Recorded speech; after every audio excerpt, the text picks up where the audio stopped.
All right, so we've started recording. I've got two people on.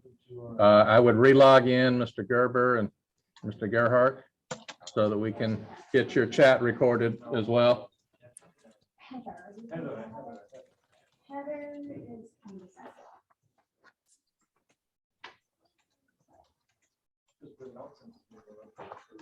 How many folks do we have? I got 3 signed in, and I'm sorry, you want us to re-log in? yes, please. It doesn't record the chat until I start recording. Okay, so can we just put our information in the chat now? Yeah, just put your information in the Okay. chat. You don't really need to log out. No. All right, got it.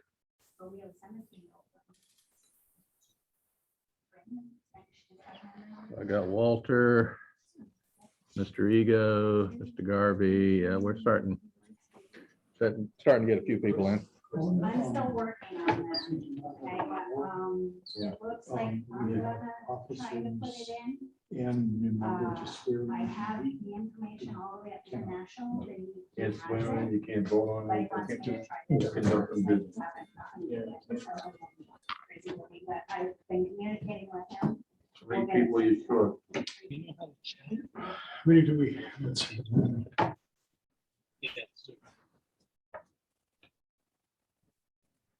Yes, he's got his phone. If it doesn't work. I- 5. So 5 showing, but Three people we on a board over 58. I heard there's a meeting. welcome. You are. Walter, Garvey, Poole, Gerhart, Pascal, Gerber, Young.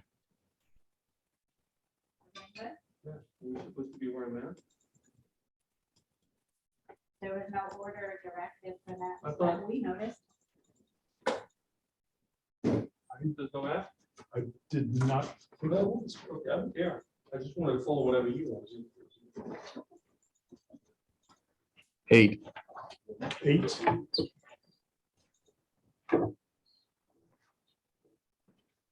I have some presents, sir. Thank you. You want to send stuff to the mail? Ah, People. okay. You want some postage? This was turned to me. It's somebody that's the last member who passed away. We gotta find out how to dispose of the only thing. And then you have tons of awards. And some of them are cheap this year, so usually it's not. But Okay, so we have, I think we have a quorum, is that right, Kathy? How many people on total of 58? 12 here. Well, I have 9. 9 and Did everybody sign in? no,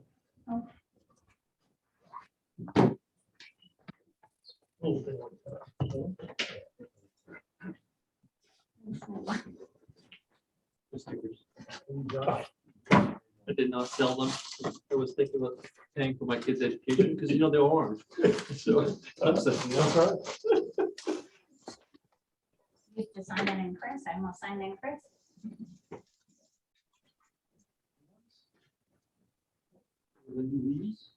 Mhm.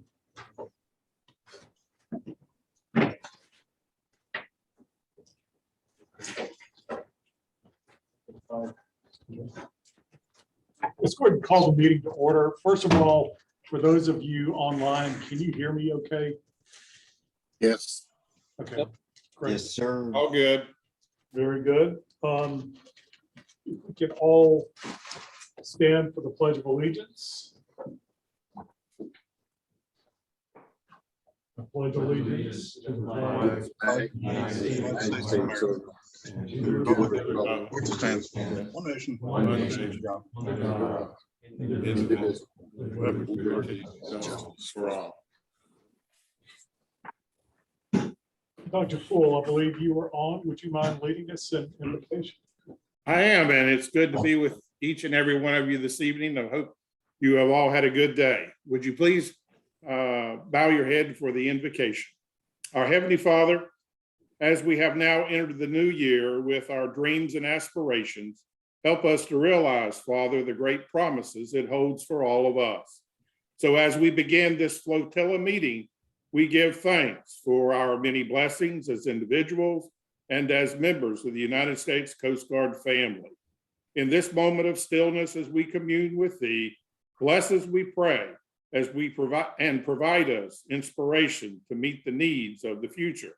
Provide us wisdom to know Thy will and courage to perform our duties within our community by the lakes, rivers, and waterways of Mount Pleasant. We also pray for the gifts of wisdom, vision, and courage be given to those who form our new Flotilla leadership team this year. May your hand guide and direct them all. This we ask in Thy name. Amen. Amen. Thank you, Phil. Yes.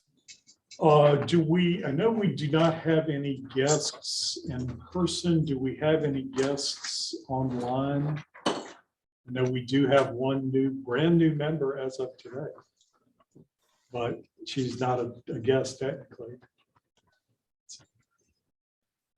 Beatrice, would you mind taking a moment to introduce yourself to the Flotilla? I believe you were on, and we just received her member number today. So congratulations. That was remarkably fast for a membership package to go through. So delighted to see that moving as quickly as it did. So, Beatrice?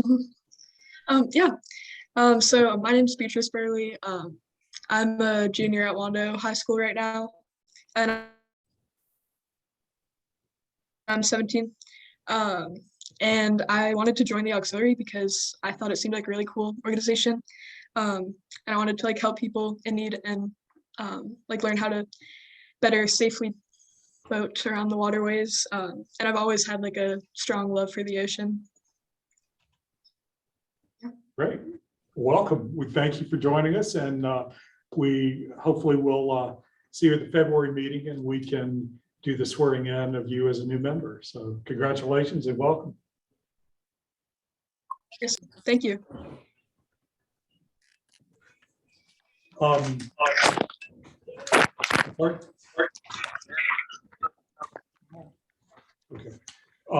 Just to confirm, how many do we have altogether? 14. Okay, we have a quorum.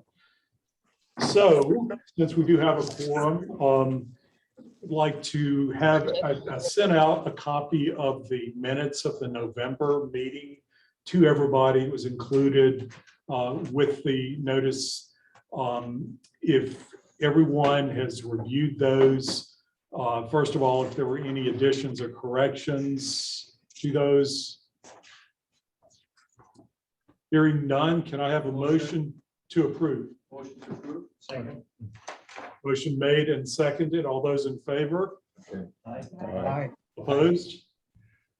Minutes are approved.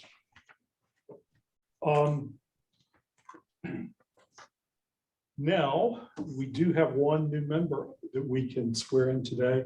Rhett, if you wouldn't mind coming forward, please.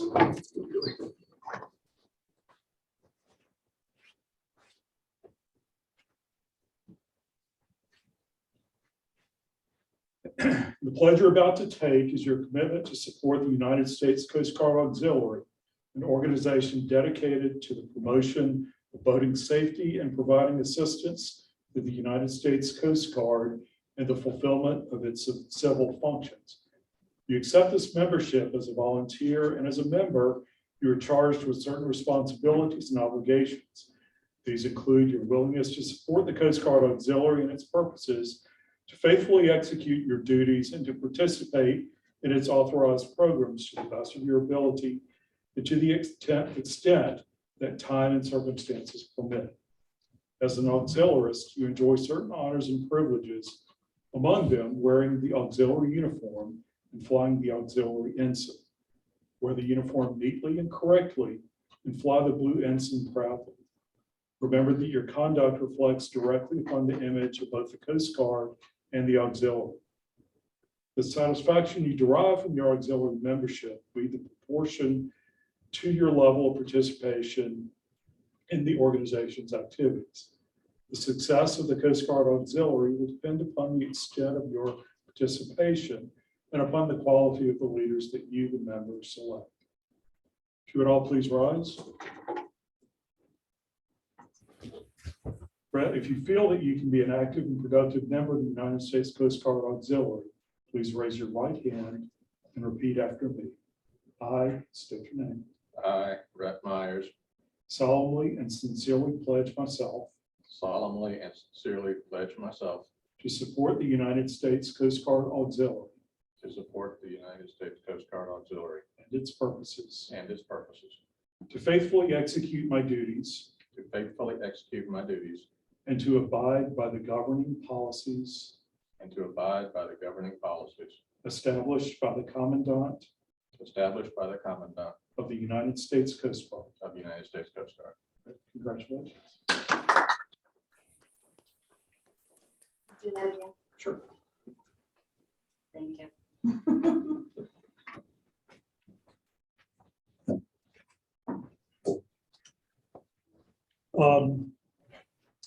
Now, the installation of the officers for this year.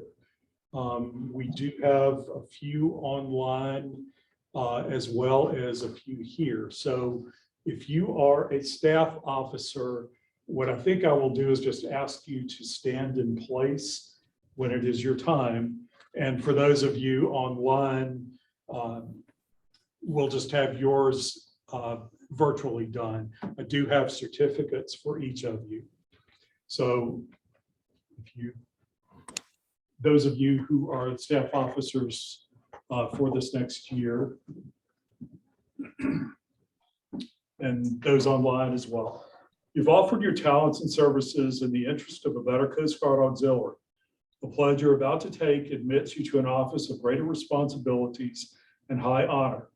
Along with this honor, you must be prepared to accept certain obligations as well as the administrative and supervisory responsibilities of your office. Your task is to develop the auxiliary programs to the maximum efficiency that conditions permit.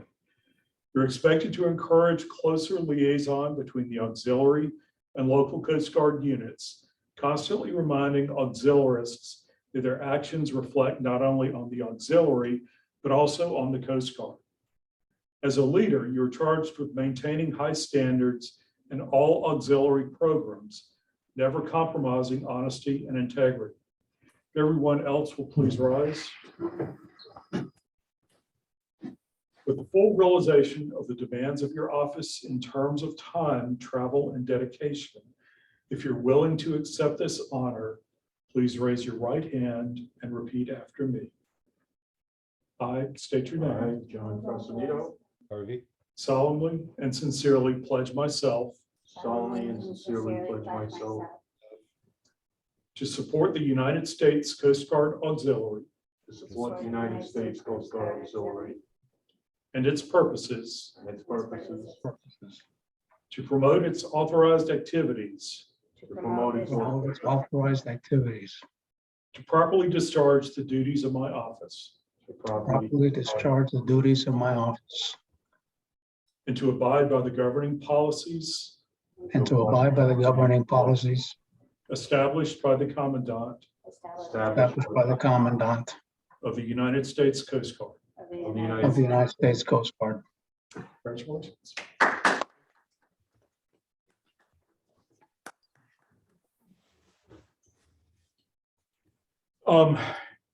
The next thing, just wanted to make sure everybody is aware of the COVID policies.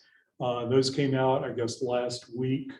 I think everyone has already seen that, and you should have received probably today several notifications via text, email, calls, or whatever for you to complete a brief questionnaire. Did everybody get those?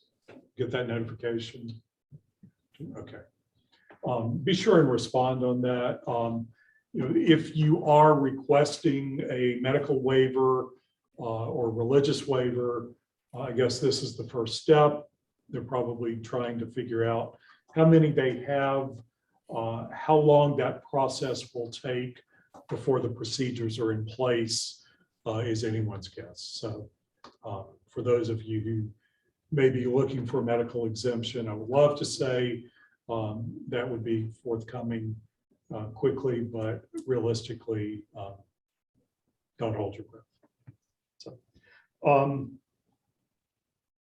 couple of things that, first of all, I want to thank David, Susan, and really the entire flotilla for all the work that was done last year.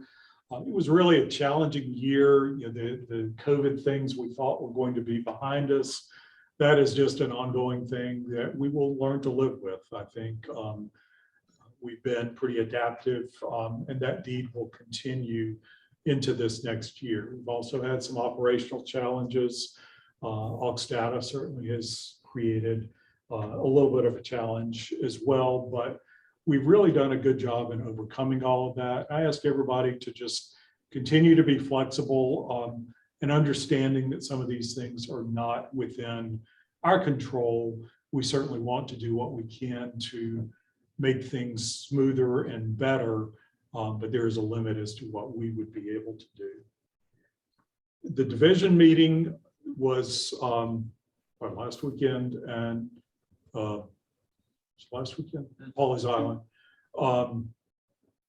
That came immediately after the new COVID policies. So there were several people who ended up having to cancel or joined by Zoom at the last minute. But William Hayes was conducting the meeting, his first one as a new division commander.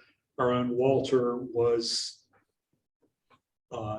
conducting his part as the vice flotilla commander, taking office for this next year. So it's great to have some support and some leadership at the division level from our flotilla.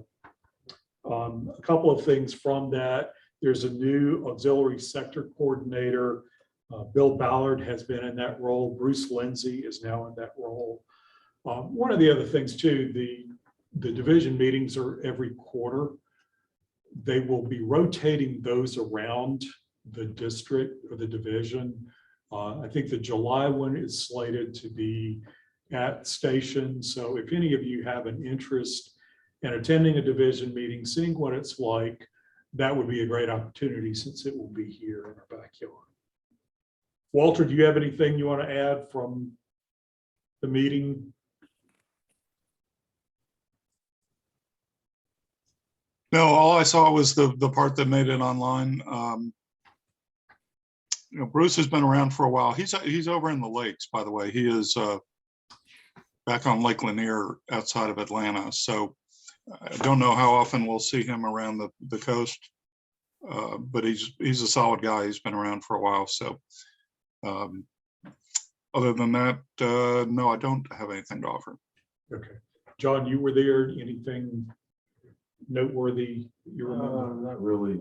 Okay. I'm not sure about, they said the next meeting, they haven't selected a location yet. I don't think they're gonna have an auditorium in Monk's Corner like they added. Right. But I believe it was either April 9th or April 11th was the next one. Right. The location of that one isn't finalized yet. You did say they're planning on the July one being here in Charleston, and then the fall will be somewhere else. Sometimes they have it at the Brass Buckle at Station Charleston. Yeah, and I think that will be likely where it is, assuming nothing has changed from a COVID standpoint or any other reasons for shutdowns. Walter shared a copy of a flotilla analysis report with me that the district does. It's the first time I had seen anything like this.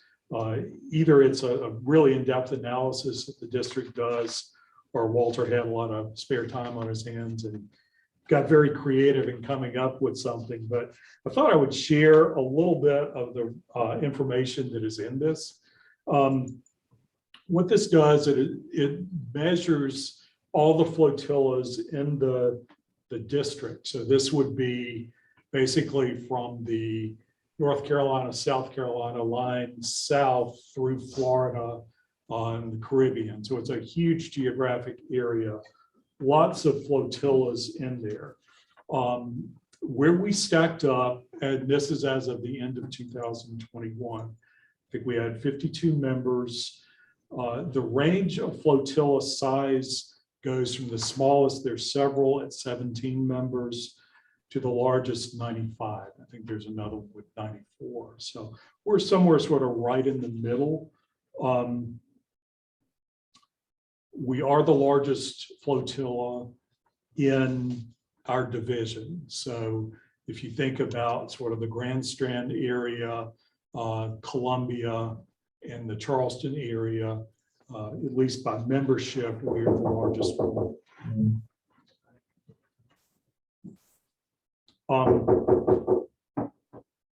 And bear with us, we have someone knocking at the window here to get in. You're gonna hang in something. Yeah, It's the cops, run for it.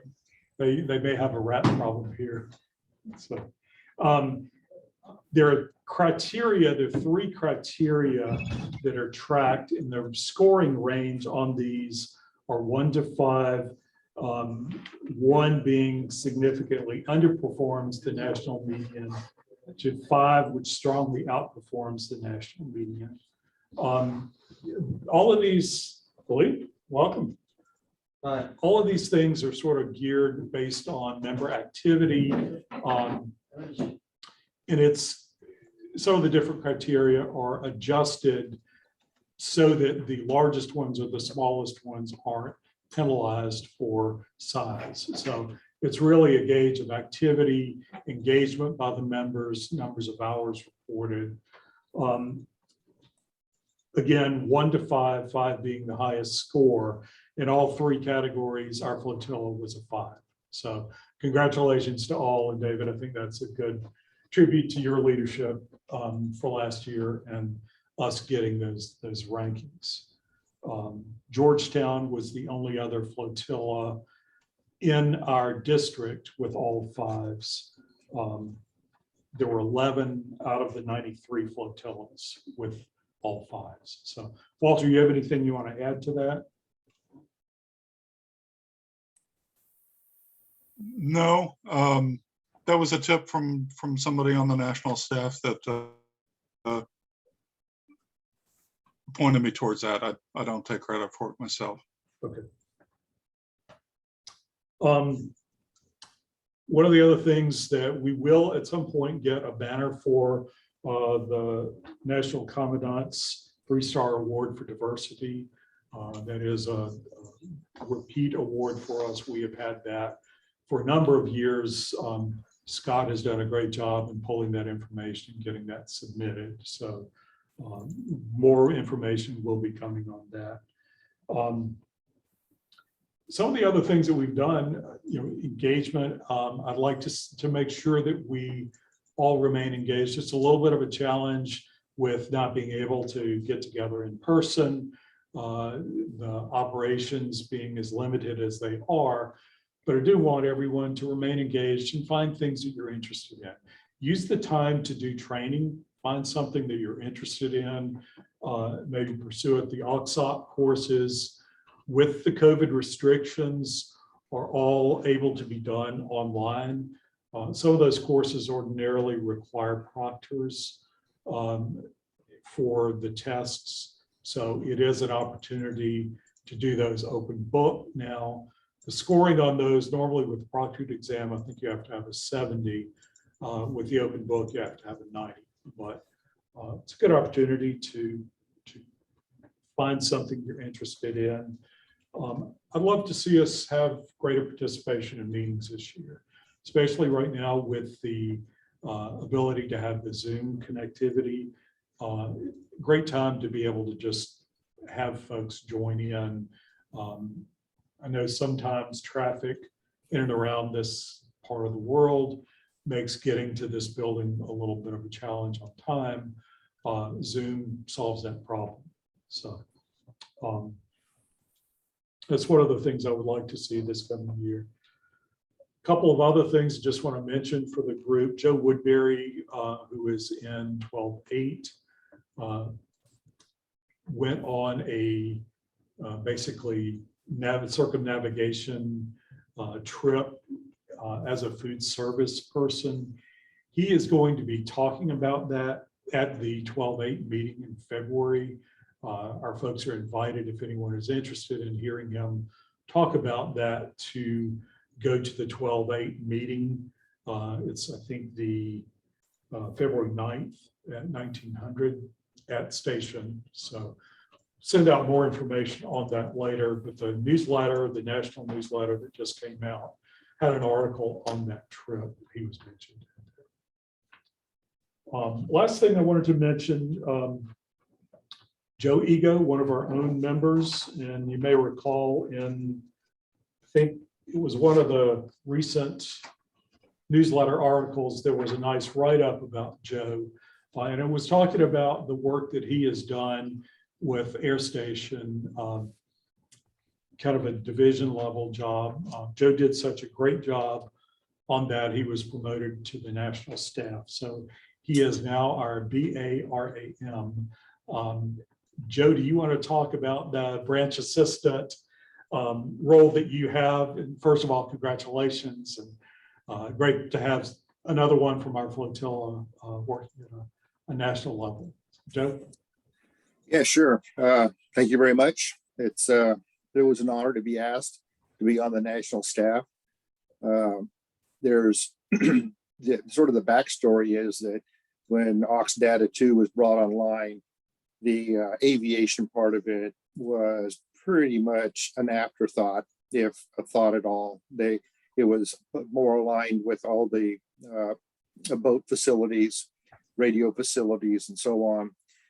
And so there just wasn't a lot of infrastructure to capture everything that needed to be captured for the Ox Air people. And we were all depending on somebody running a spreadsheet on their own computer and hoping somebody would call and tell them that some things were done. So I took it, they appointed me as a District 7 ADSO for aviation management. And I sort of took a hold of that and turned it into different spreadsheets for the different 4 air stations, tied that all together into a website that anybody that's in the district can go to and see the information, plus look and see what their qualifications are, when their next qual is going to be due, when they're going to go uncertified if they don't get, current. And it's helped out a lot. The district really came around for me and started sending in all the things I needed to have to make it work.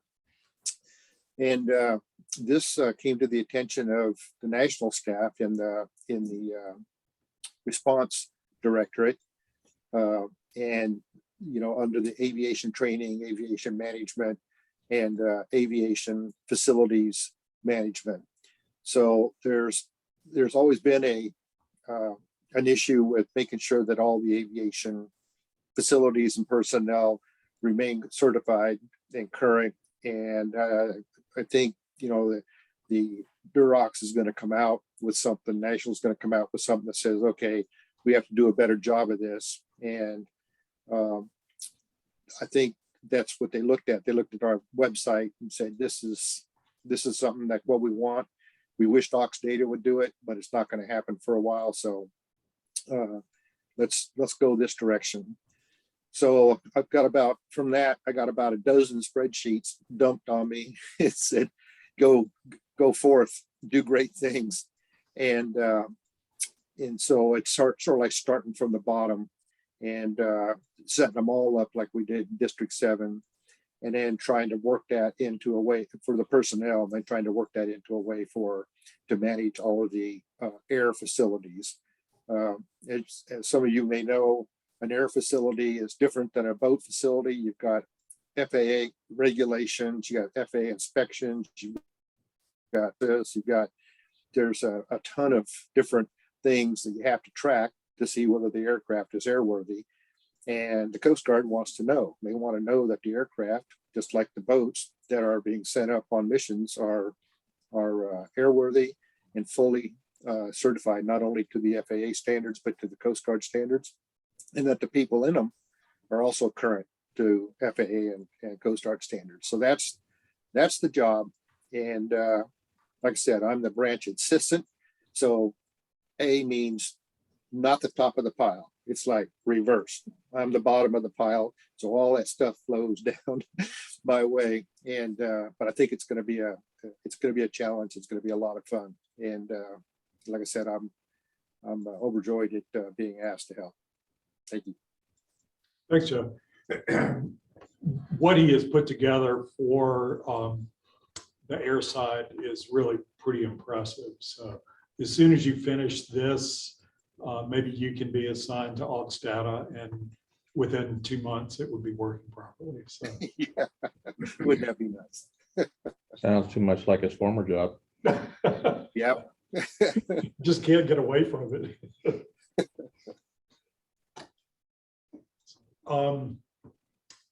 One of the things that we will need to present at the next meeting is a budget for next year.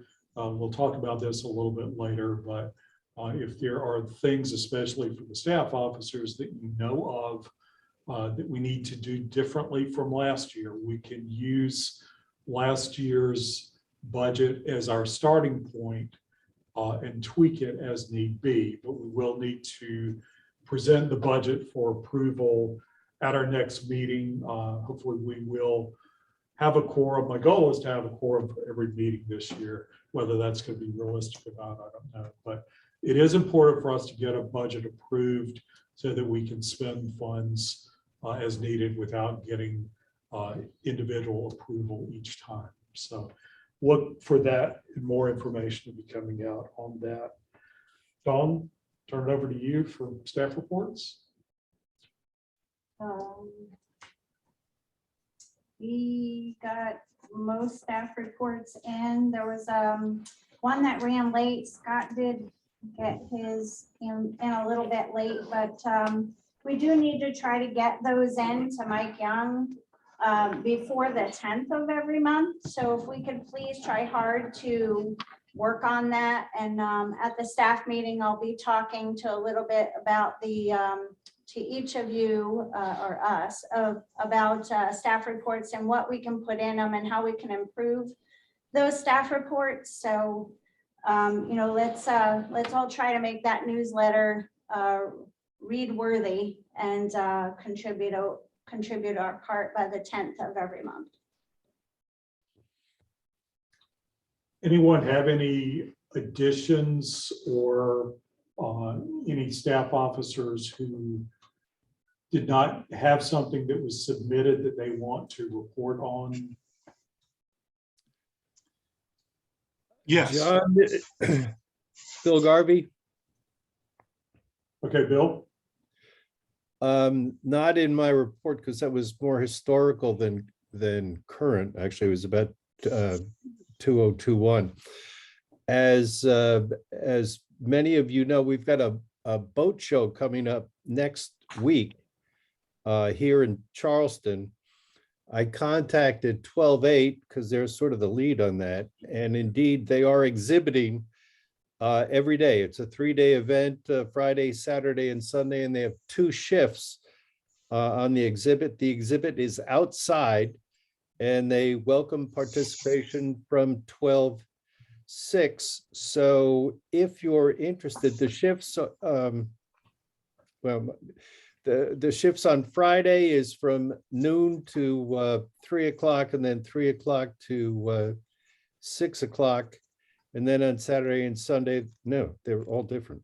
Sorry. On Saturday, they start at 10 a.m. They go to 1400, and then from 1400 to 1800, and on Sunday from 1100 to 1400, 1400 to 1700. If you're interested, they say it's a great recruiting exhibit, and I've been there several times. I cannot go this year on doctor's orders, but if you're interested, I guess message me, and I'll pass it on to those folks and let me know what day you're interested in participating. So I think it could be valuable to the flotilla and to the auxiliary. So and it's a fun show. So let me know, and that's it for me. That's what I had not included. Okay. Thanks, Bill. Walter, were you going to say something? Yeah, it's not a flotilla staff job, but at the division level, I've got a responsibility to try and help out the Sea Scouts. And as part of that effort, I made a couple of phone calls, and I have no idea if we're going to be able to do this or not, but what we're looking for is people in the high school age range that would be interested in going out on a sailboat. So if anybody's got any ideas, intent, I'm looking at our newest member here. Get in touch with me. And the Sea Scouts have a ship here in Charleston. That's what they call their units. They have a boat. I don't know what they call the boat, but it's 28-foot long Cape Dory, and it's in the water over at City Marina. They are, from what I understand, they have about a dozen scouts between 13 and 18 years old who are scattered from Owendaw down to Hilton Head. And they have a hard time rounding them up to go out on the boat. So if we could just think of some way that we could round up some locals in that age bracket, they are allowed to join the auxiliary. If you're not familiar with that program, it is the only way that you can join the Coast Guard auxiliary at less than 17 years of age. If you are in the Sea Scouts, you can join the auxiliary. So whether they do or not, there may be opportunities for us to help out. I know we've got some sailors in the flotilla. Scott and Heather come to mind. There may probably other people I don't know about that know how to sail, but almost anybody could learn how to paint the bottom of a boat. And I think that's something that they're going to try and get done in the next few months here. They've in the past, they've gotten complimentary yard services from Dolphin Cove Marina. So I know they have some engine work to do on it, and they got to pull it out and paint the bottom. So look forward to more from me on that. We're in a good position here. Probably want to reach over to not only Wando, but Beckham, and see if we can find some more people that are interested to help out with that. Any questions? Let me know. Thanks. That's all. Thanks, Walt. Anyone else? Philippe, anything new with Fox data? So as we all know, Ops data is still on hold for the financial part. There was some testing, they came up with some bugs, that's not surprising.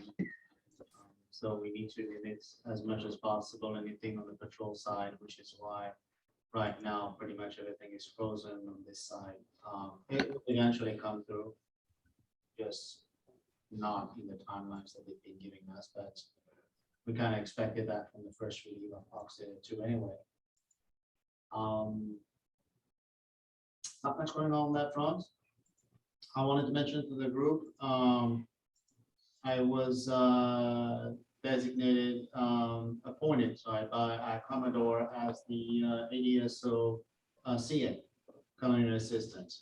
So last year, Joe Woodbury was in the job for about 6 months, and then I was asked to fill in and be designated while he was out on the ship, and basically he decided not to pursue that opportunity. So I'll be working with our Commodore and PAC to try and develop, coordinate the program. Now, obviously, just like everything else, we're facing the challenge of the COVID protocols and restrictions on base and the different galleys.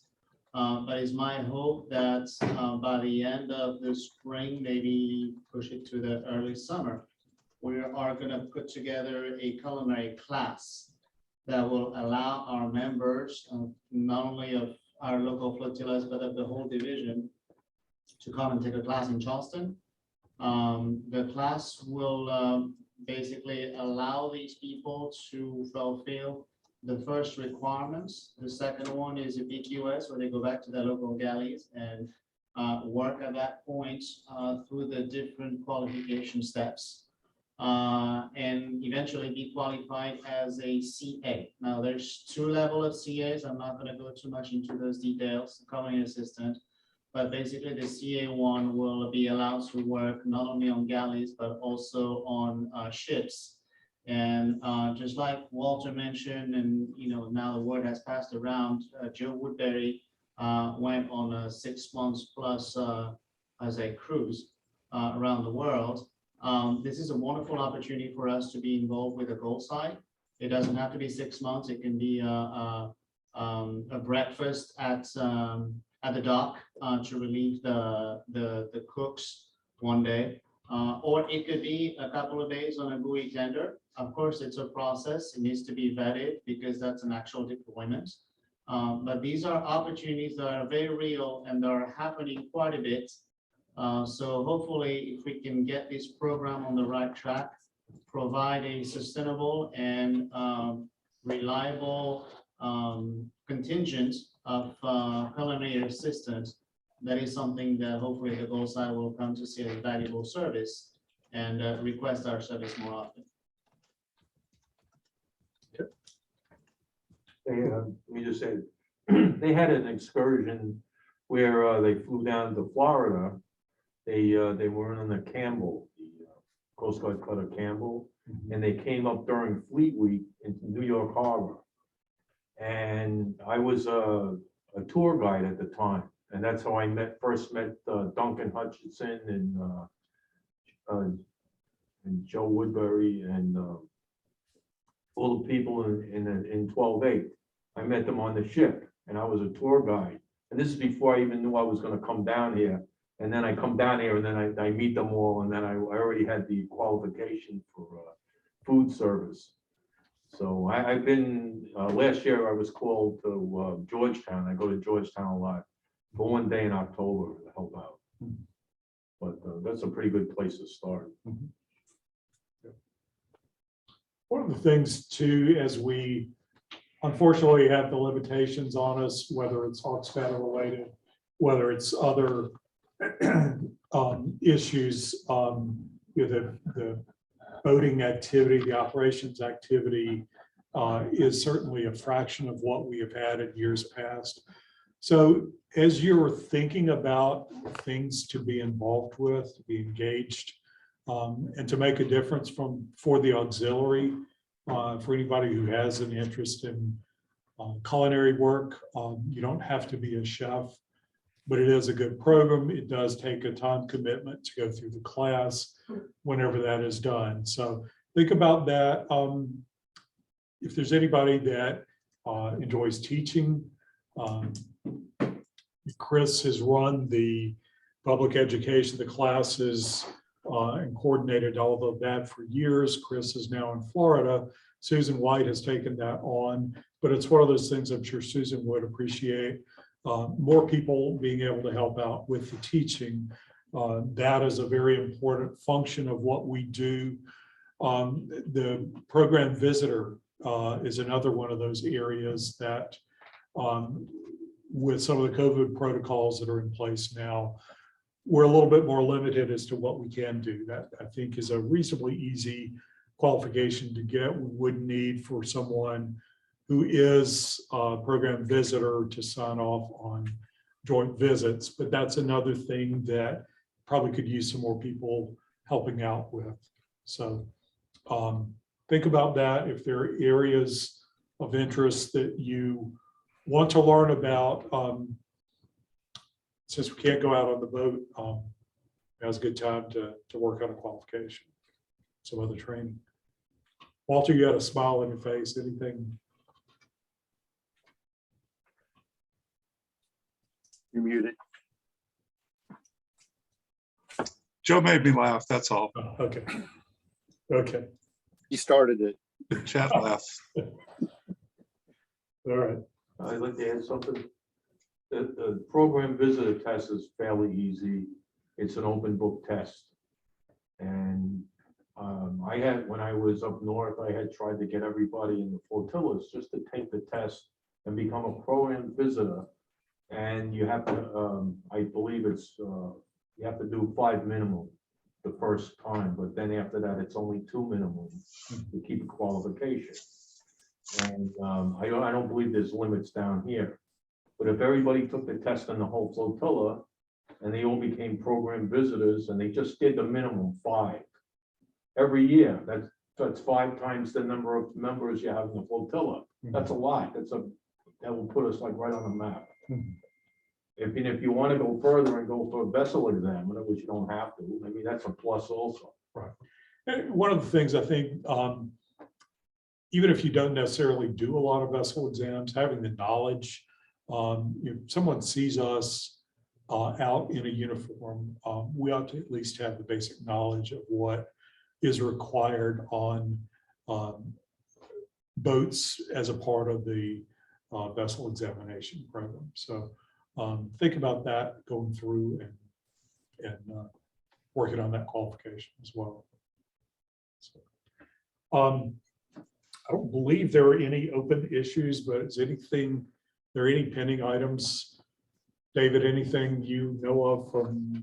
That's the supply to get the job done, not the stickers. Ah, yes. So just maybe let people know that our vessel examiners that.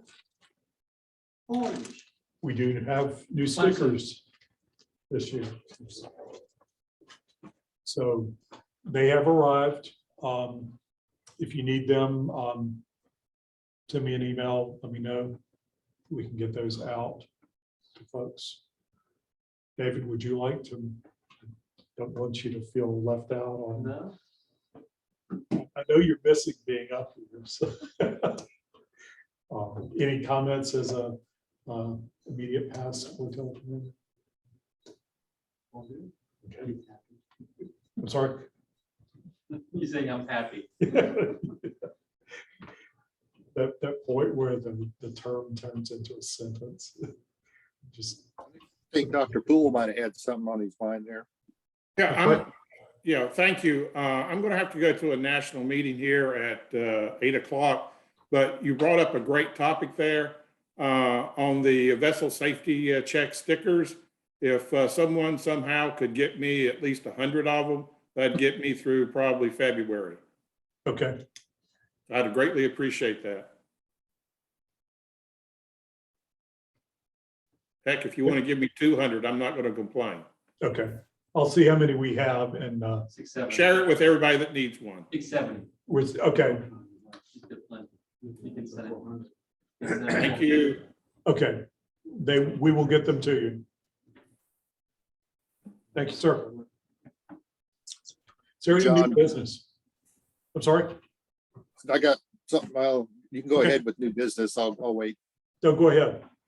Right. For good of the flotilla, one of the things that doesn't get mentioned very often, but the auxiliary, the Coast Guard requires the auxiliary, all the members to fill out that COVID-19 risk form, form 7101. And before you can actually do anything with the auxiliary, you're supposed to have one of those on file with your flotilla commander. And the latest version of that is 1021, has a couple extra questions and stuff on it. And from the air side, they said that they wanted a new form filled out when you got your booster also. So if you haven't done that or need to fill it out and refresh it, you only have to put a new one in if anything changes. So, but if you did the very first one, which was like 720, that's an old form and there's a bunch of new questions on the newer forms. And 1021 is the newest one. That's it. Okay. Thank you, Joe. Any new business? Actually, I just got a message that they're looking for an ombudsman for Sector Charleston. Now, Kathy and Mike and Philippe are ombudsman, part of the program. And they could probably tell you a little bit more about it, but basically you assist the active duty spouses and sometimes the active duty members with a variety of different things with active duty life. So this program is available to auxiliaries, and they just opened up one for sector, which is a large coverage. So you would be pretty involved with spouses and families of active duty members in the Coast Guard. So if you're interested, please let me know. Otherwise, maybe we can have Philippe or Kathy speak a little bit about that program real quick, if we have time. All right, with you, Kathy? Philippe? Or maybe Mike would. I mean, we just finished, Mike and I just finished the training last weekend. And it was fabulous training. We're basically the liaison between, you know, the command and the families. And we get all sorts of good information that families can use. Housing, when a new family comes to a unit, and we're able to pass that on to the family. So it's going to be a very rewarding position. Mike, do you have anything you want to add to that? Are you there? It was a little hard to hear what you said, Kath, but you mentioned the training, which is outstanding. I think one of the things that struck me was the enormous amount of resources that the Coast Guard and the Department of Defense through other branches provides to military families. It's hard, I think, for any single individual to keep track of it, but it covers resources from education to financial planning to mental health, anything you can think of. And there's pretty much one or two solutions for any issue that may come up with a service member or a family member. So it's nice being a conduit. The other role that we have is a responsibility to pass information from command along to families, in addition to helping families find proper resources for issues or problems that they have. There's a need on the part of command for distributing information that can range from a unit barbecue to hurricane evacuation instructions. One of the problems that is rampant, I guess, among Coast Guard families is the rumor mill, especially on social media sites like Facebook and the like. There tends to be a lot of misinformation that floats around. So one of the key issues or the key roles for an ombudsman is to pass along official information and correct information in a timely manner from command to the family members. And with the hurricane season coming up in just a few short months, I guess we'll be testing out that communication link. That's it. Thanks, Mike. I think most of it has already been said. I will echo Mike's comment. What- That there's If you could hold one sec, can everyone hear Philippe okay? Okay. Just speak up. Okay, sorry. Yeah, so I was gonna echo back Mike's comment that there's an incredible amount of resources that are available for our coasties and their families. The problem is navigating the maze. So the role of the ombudsman, one of the roles of the ombudsman is to be the first point of contact where family can ask questions and we guide them in the right direction to find the answer. We can also be perceived and quite rightfully as a form of informal, confidential member to assist them in issues that they may not want to bring up to the chain of command or to other members. So it can be a very personal role. At the same time, our role, and they insist that a lot, is strictly limited to providing them with the information for the resources. We are not to get personally involved in the resolution of the issue per se. So it's a very interesting role where you have kind of the role of a confidant and you have to establish close relationship and understand the system. but at the same time, we act in an official capacity. And so are not to get involved too deep into the life of those families, which keeps a good balance between personal life and the mission of the ombudsman. So I wanted to clarify this, and if anybody is interested in talking, I'm sure the three of us will be glad to give them a different perspective, the role and responsibility of that job. This is Mike. I just want to add one other thing, if I can, that when Kathy and I were considering becoming ombudsman, we were a little concerned that the role was kind of like a check the box, that every unit had to have their ombudsman and okay, you got one, you check the box and that's it. And that's far from reality. The Coast Guard places enormous significance on the role of the ombudsman. It is supported and taken very seriously by command. I mean, serious enough so that an ombudsman is actually officially part of the command staff, reporting directly to the commander of the unit. So it's not something that that everybody must have, and then once they have it, they ignore the ombudsman. It's a very valued position and worthwhile.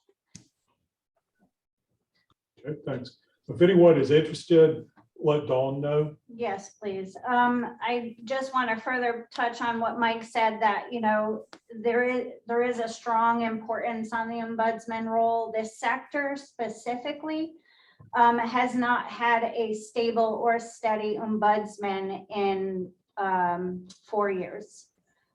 So that would be an important role to fill, and it's also one of the largest ombudsman roles to fill, and you would actually be my ombudsman. So if you're interested, please reach out and let me know, and we'll get you started. Thank you. One precision that has its importance: the ombudsman designation and assignment is primarily a goal side activity. It is not per se an auxiliarist activity. In other words, when we go on the base and we meet with those people, we are first ombudsman. We're not auxiliarists. It so happens that sector and the different commands around the US have noticed that sometimes the role that is traditionally fulfilled by one of the spouse comes with the inherent limitation that there is a lot of turnover, because, well, they are assigned for a couple of years, 3 years, and then they move on. And so there's a lack of continuity and knowledge of the local resources. To address this issue, they're turning towards the auxiliaries more and more, in the hope that we provide a more consistent, a more stable point of contact. But again, they are welcoming our participation because we know more about the Coast Guard than civilians out there. But it is primarily a goal side assignment, not an auxiliary assignment. Okay. Thank you. It might be advisable that the person who was interested is fully vaccinated, because if you're gonna be. Yeah. You don't have, I'm just saying, if you're gonna go on base and sector, Yeah. so I just want to say, it's not a consideration, it'll be up to them, but I just want to say it might be best fitted so that there's access and, at some point, because now we're not, is that correct? Because you're not allowed on base unless you're fully vaccinated. Yeah, And that's my understanding. We Especially sector. we cannot do Yeah. anything with the gold side or ourselves even, or the public, if we are not fully vaccinated. I think if I read correctly or interpreted it correctly, considered fully vaccinated 2 weeks after the second vaccine of the 2 vaccine, or 2 weeks after the Johnson & Johnson. At this point, the booster is not considered a part of the fully vaccinated status, although it's entirely possible that could change.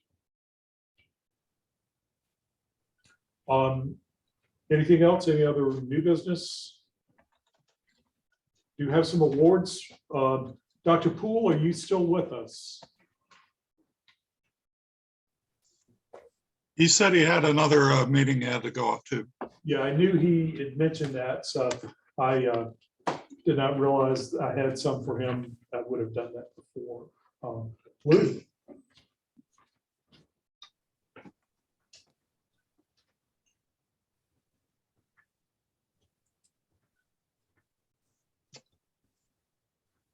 For Luke, we have Auxiliary Membership Service Award, 5 years of service. This is dated 8 September 2021. And there is a first award of the Sustained Auxiliary Service, February 22nd. Congratulations.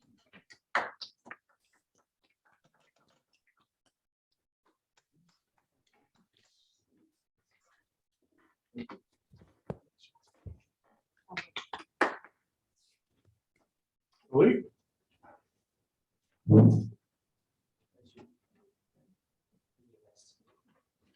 I'll take a picture of them. Just came from.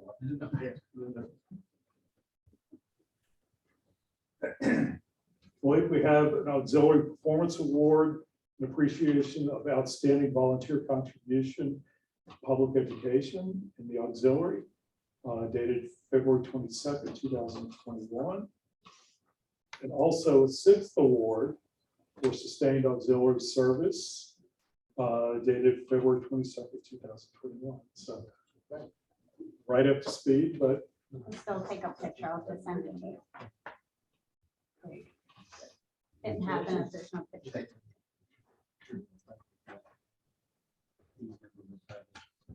Mr. Ego. Oh. Have 2 things for Joe.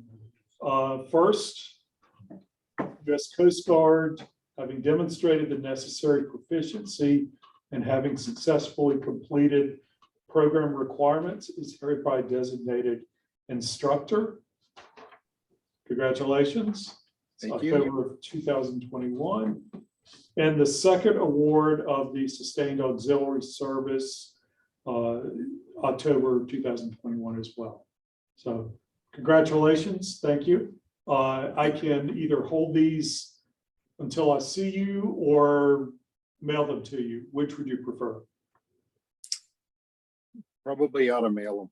Okay, all right, will do. Dr. DePaul.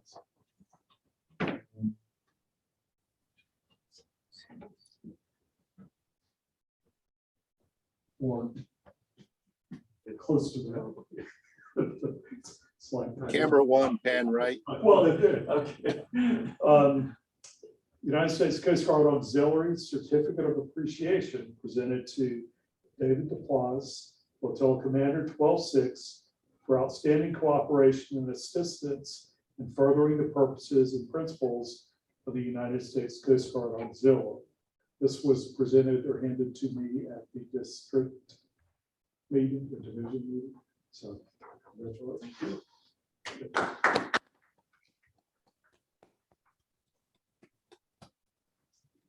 Anyone else have anything for the good of the cause? Hearing nothing, if we could have a motion to adjourn. Second. Okay. Motion made and seconded. All those in favor? Aye. Opposed? Okay.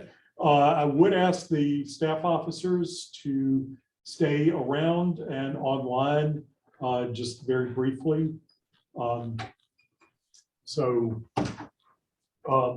Primarily what I'd wanted to do with staff officers, and certainly everybody else is welcome, is just to talk a little bit about this next year. Dawn, you want to sort of share any comments that you have, or you Are we officially starting the staff office meetings? Okay. if you want to. Okay. If- For the staff officers, this year, again, as I mentioned earlier in the meeting, it's advisable to get all of your reports into Mike Young and to us by the 10th. So he has time to process it and add it to the newsletter. So if you could please try to do that, that would be more than helpful. If you have nothing going on in your office with your charge, you can simply say no report, but what I want to have or see done, instead of just a simple no report, maybe we could dig a little deeper and find out what's going on out there in the world, and maybe tell some stories that we've heard or seen, or what other flotillas might be doing, or maybe a little educational piece, background about whatever your staff office is for, so that we can maybe educate the other members a little bit about what the position is and what's done. If it's vessel safety, for instance, the inspections, you know, what exactly goes into that? What training do you need? How do you go about it? Where do you go about it? So that maybe other members might have a little bit of an interest, and we can also puff up our newsletter a little bit. I know Mike and Bill try very hard to get that newsletter kind of thick and enjoyable for everybody and educational. So that might be one way to do it.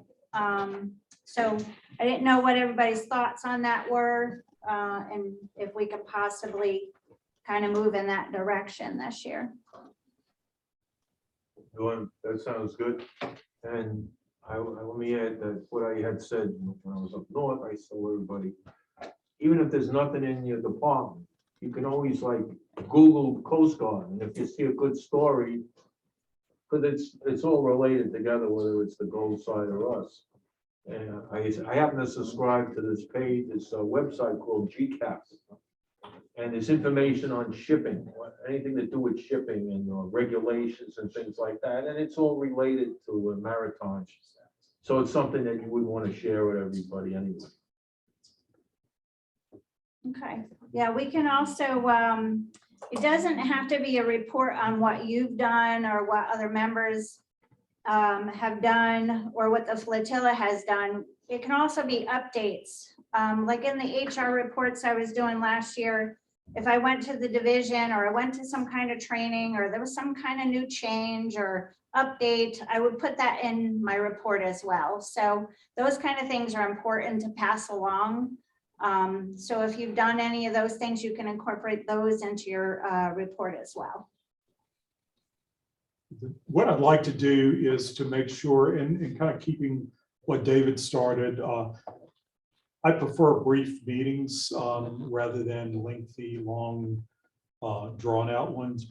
I don't like to hear myself talk, so I know nobody else does either. So what I'd like to do is to keep as many staff reports as possible in the newsletter, the reports in the meetings be brief, any updates, or if there wasn't something that was included, just to eliminate a lot of time in the meetings so that we can maybe have more speakers, do other things, incorporate some training into the meetings. Very much I'm open to suggestions on how to make the meetings more interesting, so we can engage more people. One of the things with Mike's, with staff reports going to Mike for the newsletter, keep in mind as you're writing that newsletter goes to a lot more than our flotilla members. It goes through up the chain of command with auxiliary leadership. And I think it is also a public document. So as you write your article, keep that in mind before you send it off. Read through it again just to make sure that the information that is in there is suitable for public publication. So, Don, Yes. this is Mike Young. It would help me a little if you could send me a list of the current staff officer assignments, just so I know who to expect emails from. Oh, will do. We will certainly do that. And I will also be reminding everyone at the beginning of every month to send them in as well. So I will Okay. certainly do that for you, Mike, not a problem. And Yes, thank you for all you do with the newsletter, by the way. Good night, this is Philippe. We're going a long way back, and I want to thank you for your dedication to this newsletter. It's a newsletter that has distinguished itself at the division, but also district level by its quality, and I think that a lot of people recognize the quality. They may not always appreciate the amount of work that it takes to publish this with such regularity. So thank you again for doing that.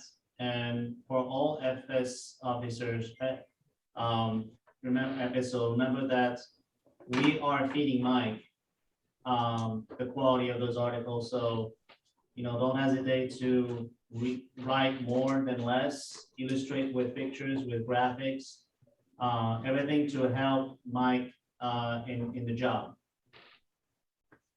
Philippe brings up a good point about graphics and photos. Also be aware that the newsletter, as stated, does go up the chain. So uniform standards, when we publish photographs, we must be in proper uniform for those newsletters.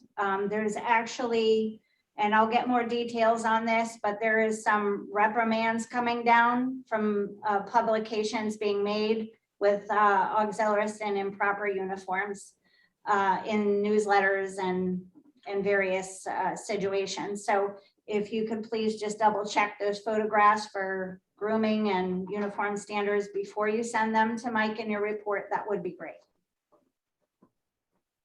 Whenever we can get back on the water, make sure if you're on a boat, you have a life jacket on. Yes. The picture is taken. So I think we had something one time where that might have not have been the case. And it was called. So, the last thing, just from my standpoint, that I wanted to make sure is the information for the budget. Husto is agreed to kind of handle the financial reporting, putting the budget together. Philippe is our finance officer.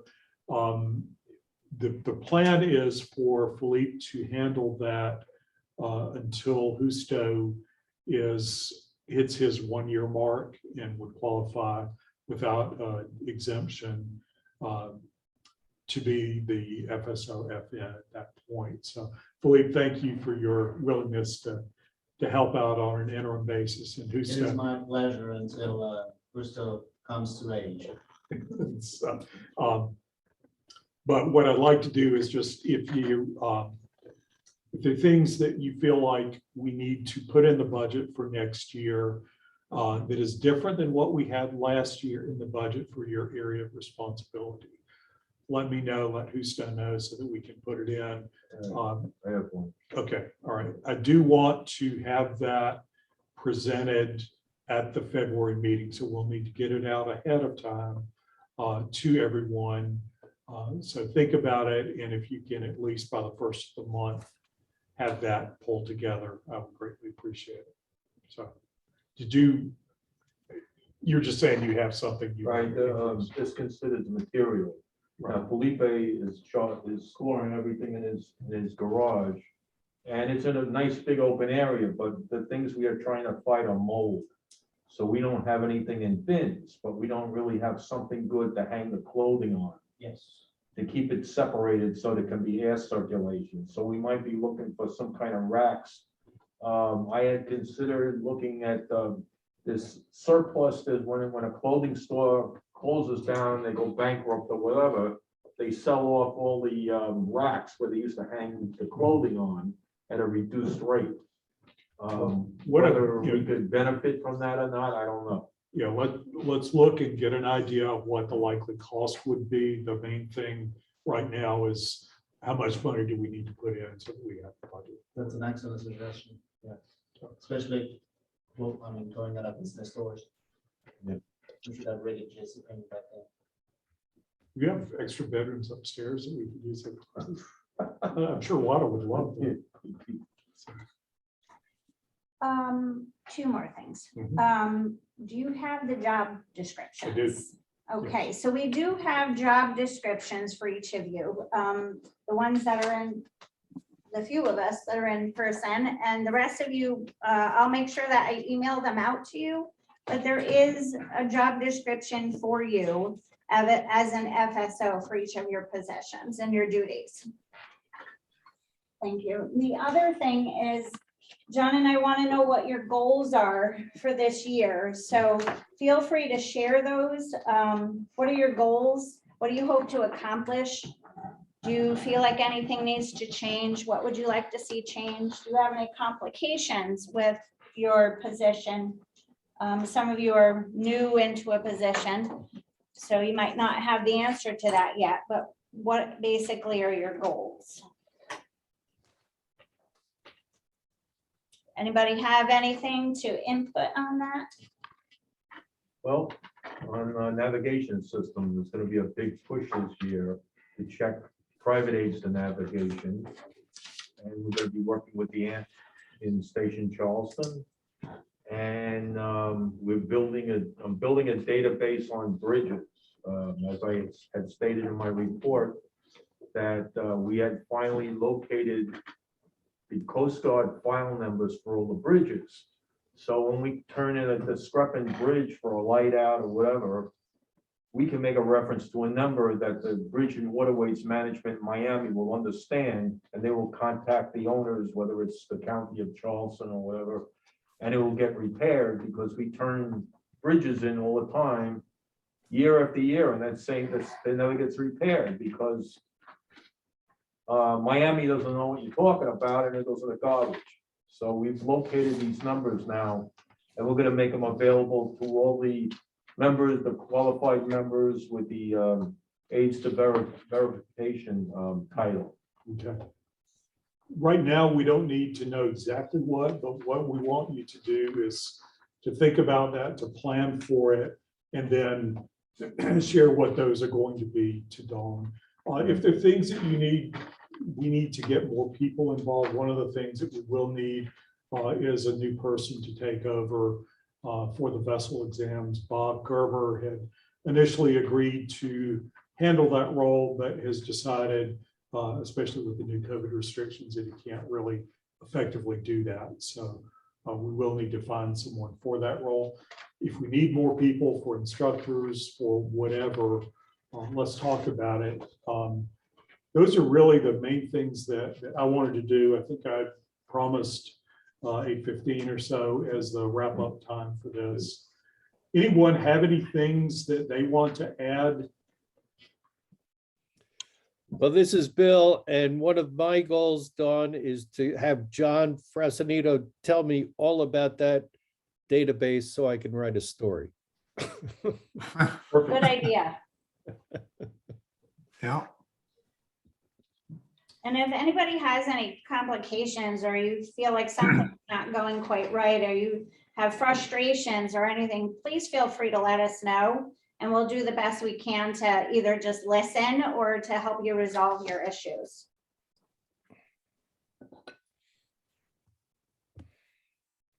Anything else? Anyone?